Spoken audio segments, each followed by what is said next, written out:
If you're not being tasked with the role of superstar and you're not even excelling in the role that you then end up playing, what are we even talking about? I just want to say a few things quickly because Tatum's catching a lot of heat. I think it's coming from ignorant people who don't really understand basketball and then receiving too much glory for his team's success. So I think that it's not fair to compare Jason Tatum to other superstars in the league, apples to apples. If Boston wins the title, it is not because they have a superstar in Jason Tatum on the roster. That is not the leading reason why. It's not even the third reason why. As we're seeing in this finals matchup, it is entirely possible that for the top six, for this iteration of the Boston Celtics, there is more two-way talent and overall playoff experience than the 2017 Golden State Warriors. Every single one of these guys, basically minus Al Horford maybe, can switch onto anybody on Dallas's team, defend at a reasonable level, or the rest of the team can compensate for that schematically, no problem. All of them can pass, dribble, and shoot. They can create their own shot, make reads in traffic, be athletic enough to sprint back the entire floor. Their shortest guy got a chase down block to seal the win in the finals.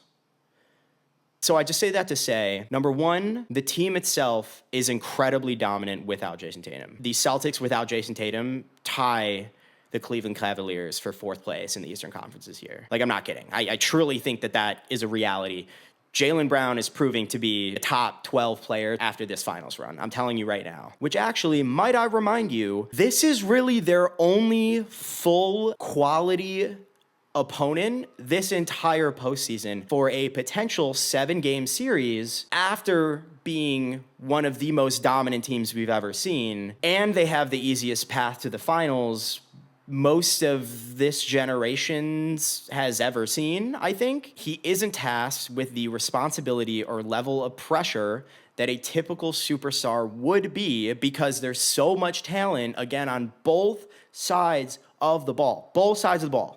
There is so much talent on this team. His role as a result of that for the overall team objective of winning a title is not to be a Luka Doncic. It's not to be, hey, Jason, have a 40% usage rate and make 90% of our decisions. That's just not the right way to play for this type of team. Credit to Joe Mazzulla, credit to Brad Stevens for aligning visions in that sense. But when the team is, I believe they're 4-0 or 5-0 when Jason Tatum shoots under 40% in the playoffs.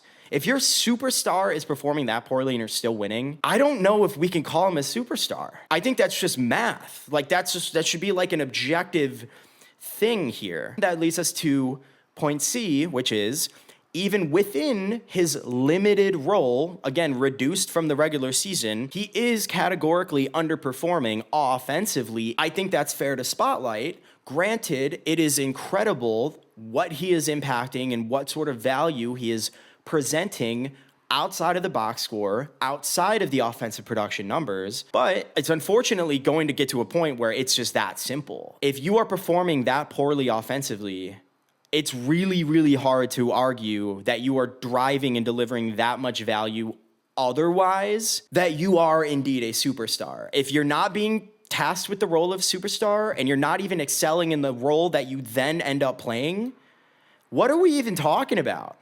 I'm sorry. Like, I understand, again, do we want team level accolades? Like, we have the Olympics this summer, right?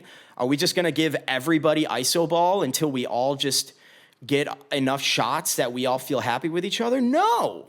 You have to have a scheme in place. Everyone needs a role.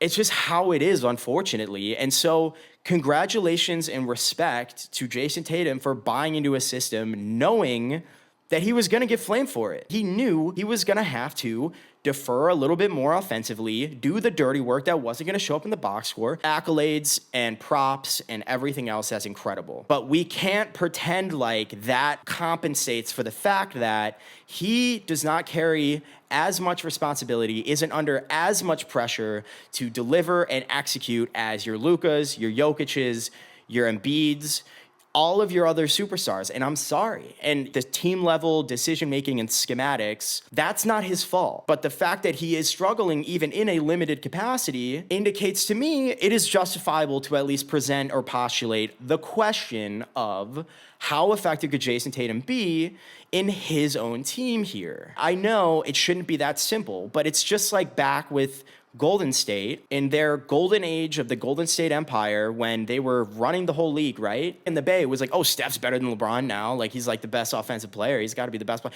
Everybody knows he was never the best player in the entire NBA. At no point, at 0 point ever was Steph Curry the best player.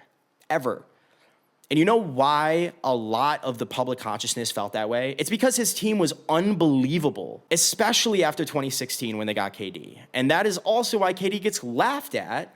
Obviously, a lot of it comes from the fact that he chose to go there after losing in a 7-game series. But if you just hold that aside, it doesn't matter how you got on the team. What only matters is the specific seasons, start to finish, who's on the roster. That team was so good already that you were just inherently not under that level of scrutiny or pressure, carrying that much responsibility. There's way too many ways to make up grounds for your own mistakes or your own limitations. And granted, credit again to Brad Stevens and Joe Mazzulla, because ultimately they are the two who deserve the most credit of anybody in the Boston organization for constructing the roster and constructing and designing the schematics that have maximized this team in ways that we haven't maybe actually ever seen this century. I'm not kidding.